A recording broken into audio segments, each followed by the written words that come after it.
Pinochet con Allende, exacto, no pasa nada más que un... Allende dijo que lo encontró muy simpático, que los dos eran de Valparaíso, tenían 4 años de diferencia, etcétera. Y estudiaban a un par de cuadras. Claro, estudiaban un par de cuadras, entonces al final eran vecinos, entre comillas. No, de lo que yo he leído, digámoslo, no parece que se conocieran de antes, digámoslo, sino que se conocen en ese momento. Y él tuvo una muy buena impresión de Pinochet en ese momento, porque aparentemente él trataba con mucho cuidado a los prisioneros que estaban ahí, en fin. Entonces, ese es el primer encuentro que tienen. Después, bueno, se encontrarán un tiempo más cuando Allende ya sea presidente. Y no, aparentemente la opinión de Allende era bastante buena sobre Pinochet. Además, también, hay otra cosa que lo ha dicho creo que Alejandro y algo lo dijo Esteban también. Pinochet estaba alineado en un espectro político que estaría más dentro del centro. No tanto en la centroizquierda, sino más del centro. Pinochet, que tenía mucha relación con la democracia cristiana. Después, Lucía, su hija, estaba casada con un alto ejecutivo de la empresa de Comercio Agrícola, que era una de las empresas que se crean al amparo de la reforma agraria, etcétera. Y de hecho también por eso los demócratas cristianos tenían una concepción muy alta de Pinochet en su momento. Y ahí se da esta paradoja, porque de hecho cuando Pinochet se convierte en comandante en jefe del ejército, satisface por un lado a los demócratas cristianos que están en la oposición, así como también satisface al gobierno de Allende. Y hay otra cosa que hay que agregar también.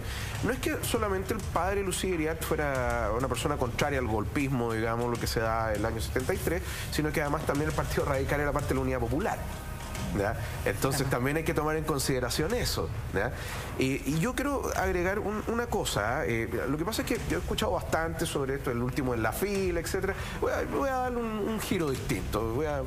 Estoy calentando motores. En primer término, yo no dejaría de pensar ni menospreciar la sed de venganza en algunos casos, ¿ya? ¿Sed de venganza de Pinochet? Sí, obvio, lógico. ¿Venganza contra quién? Has sido reprimido durante toda tu vida, tu suegro te odia, tu señora le tienes que demostrar algo, etcétera. Evidentemente que tú vas a golpear la mesa y es la típica cuestión de cuando tú has sido siempre al medio y de repente te dieron poder. Perfecto. ¿Ya? Entonces, indudablemente que más que ser el más duro de los duros, ¿eh? Que yo creo que ahí hay quizá un error. Es una sed de revancha. O por lo menos un grado de resentimiento que se expresa posteriormente. Algo decía Esteban también de ser un niño dañado, etcétera. Es que yo creo que va más allá de ser un niño. Esto es una vida, en definitiva, donde ya sea por las capacidades o la falta de ellas de Pinochet o el no reconocimiento de las mismas, etcétera, se ve enfrentado a una situación en la cual, por desgracia, le exigen mucho en la casa y al mismo tiempo también hay una autoimagen que quizás es bastante mala desde el punto de vista de Constanza, yo creo que las dos cosas no son contradictorias. No, o sea, indudablemente, pero no es se una pueden sola superponer. cosa, Claro, sí. Constanza. La verdad es que yo creo que puede ser un poco de las dos cosas. Y de la infancia, que es un poco más lo que yo investigué, era un poco lo que les contaba hace un rato. O sea, muy apegado a la familia, lo pasó muy mal en el internado. Él mismo contó en una entrevista. Después él se va a los Marines de Quillota y cuando ellos se vuelven a Valparaíso, ojo que los hermanos quedan internados en Quillota y a él se lo llevan de vuelta a Valparaíso. Por mamón. A él le gustó el mamo, como digo yo, ¿no? Claro. Porque él, pero mira la historia. Cuando uno ve otros rasgos de él, profesor profesor... Esteban, dame un segundo, tenemos que hacer un alto. Porque los dos eran de Valparaíso, tenían 4 años de diferencia, etcétera. Y estudiaban a un par de cuadras. Claro, estudiaban un par de cuadras, entonces al final eran vecinos, entre comillas. No, de lo que yo he leído, digámoslo, no parece que se conocieran de antes, digámoslo, sino que se conocen en ese momento. Y él tuvo una muy buena impresión de Pinochet en ese momento, porque aparentemente él trataba con mucho cuidado a los prisioneros que estaban ahí, en fin. Entonces, ese es el primer encuentro que tienen. Después, bueno, se encontrarán un tiempo más cuando Allende ya sea presidente. Y no, aparentemente la opinión de Allende era bastante buena sobre Pinochet. Además, también, hay otra cosa que lo ha dicho creo que Alejandro y algo lo dijo Esteban también.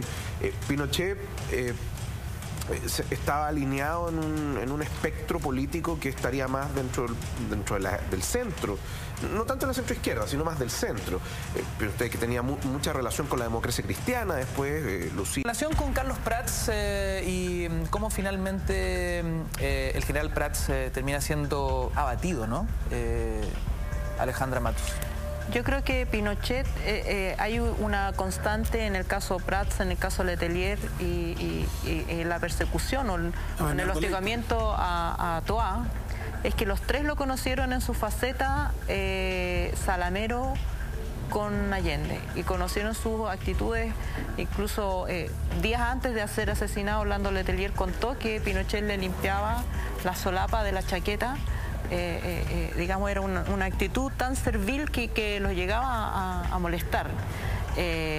Y yo creo que en esos asesinatos el intento de Pinochet de borrar este pasado juega un papel más allá del supuesto rol de articulador de la oposición que se le atribuye o de influencia sobre el ejército a Prats o sobre articulador de la oposición. En el caso de Letelier, yo creo que el dato clave es que lo conocieron antes, y para reescribir la historia había que eliminar a estos tres personajes. A ver, quiero entender, Pinochet se da una vuelta de chaqueta, Pinochet juega una doble militancia estratégica.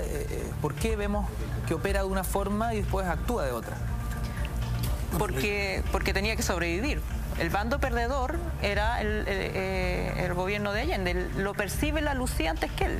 Y la Lucía, esta escena que ellos mismos contaban, de que le fue y le dijo, le mostró a los nietos durmiendo, Lucía apoyó que Pinochet se subiera al golpe. Y para ellos no era una decisión trivial, no era neutro, ellos no eran neutros en el gobierno de Allende. Entonces ese pasado hubo que reescribirlo, hubo que contar otra versión. La versión de Pinochet es que ellos estuvieron en el golpe desde no sé cuándo, que conspiraron, pero todos los testimonios, incluso de los conspiradores del golpe, dicen lo contrario. Ellos se subieron a última hora. Y muy impulsado por su mujer. Y con la venia y el apoyo decisivo de su mujer. Por supuesto que no es el único factor, pero Lucía Iriart tenía más motivos para oponerse incluso que Pinochet y lo apoyó. Esteban. Pinochet no es una frase cliché panfletaria, ¿no? Es el gran traidor en la historia de Chile, porque por ejemplo otros casos difíciles en nuestra historia, la relación de Manuel Rodríguez, Carrera, O'Higgins, eran enemistades públicas. O hubo personas que cambiaron, el general de la Cruz que estuvo en el lado pelucón, después se vuelve federalista, o Pedro León Gallo, que en el 51 está con Montt, el 59 está contra Montt, pero está con un ejército, es una lucha a la antigua, de caballero. En este caso, Allende está archiavisado de que Merino está complotando, confía en el general Sepúlveda, que lo toman preso para el día del golpe, por eso Mendoza tenía claras dudas de Lee, y su gran confianza, el que no lo va a traicionar, pero en ningún caso, es Augusto Pinochet Ugarte, porque el general constitucionalista, que está en la tradición del general Schneider, este extraordinario jefe militar asesinado por esta operación de la ultraderecha, financiada con la CIA, en que Schneider se rebela y muere asesinado. Prat es obligado por varios factores a renunciar, y ahí aparece el Pinochet profundo. El Pinochet que era profesor de geopolítica, de inteligencia. Era un experto en inteligencia. Y la inteligencia militar estratégica es también, como parte del arte de la guerra dura, el cambiar, el camaleón, el gatopardismo, el mentir, el darse la vuelta. Y es lo que hace Pinochet. Claro, es una lectura, borrar su imagen, pero él inventa el terrorismo de Estado en Chile y el terrorismo latinoamericano. No era común de que un Estado cometiera actos de terrorismo en otro país. En el Boncercle de Washington, en Palermo, en Buenos Aires, para matar al general Prat y a su señora, la señora Cuter, lo mismo en el atentado con la ultraderecha italiana para tratar de matar a Bernardo Leighton, el vicepresidente de la democracia cristiana, y el colgamiento en un closet de 1,60 m de José Toá, que tenía 1,90 m. Entonces, ahí está el Pinochet mentiroso, el que dice que hago libros de eso. Juan Cristóbal Peña, de la Escuela de Periodismo, Alberto Hurtado, lo describe muy bien, ¿no? Que copia los libros, que pone cosas de manual, que no hay ninguna inteligencia en él. Es un tipo, ahí está el rastrero, el mentiroso, el engañador. Y el que engaña también a Prat. Porque Prat tenía otras opciones. Habían otros generales, estaba el general Bonilla, estaba el general Pickering, habían otras opciones, pero nombra al que en ningún caso va a traicionar al presidente constitucional de Chile, que es Salvador Allende.